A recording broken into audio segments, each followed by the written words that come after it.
শরীফ মোহাম্মদ ওসমান হাদির উপর যেই বর্বরোচিত হামলা করা হয়েছে, আমরা তার তীব্র প্রতিবাদ ও নিন্দা জানাই।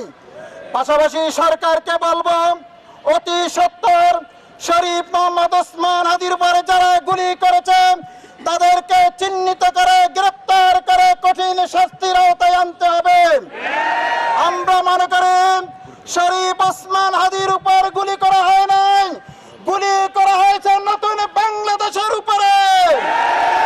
আমরা মনে করি বাংলাদেশ আজ নির্বাচনী ট্রেনে যাত্রা শুরু করেছে।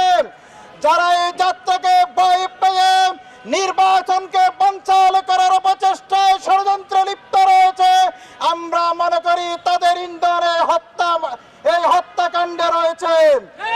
অচিরে আমরা বলবো সরকারকে, বাংলাদেশের যে সকল সংসদ নির্বাচন প্রার্থীরা রয়েছে তাদের নিরাপত্তার ব্যবস্থা করা আপনাদের নৈতিক দায়িত্ব। এই নিরাপত্তার ব্যবস্থা আপনাদের করতে হবে।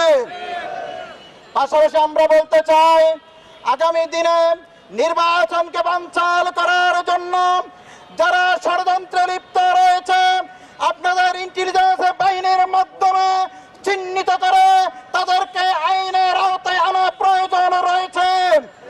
আমরা বলবো, বাংলাদেশে এখন অনেকের কাছে অবৈধ অস্ত্রের জঞ্জানি আমরা দেখতে পাচ্ছি। তার আজকে ওসমান হাদির উপর হামলা করা হয়েছে।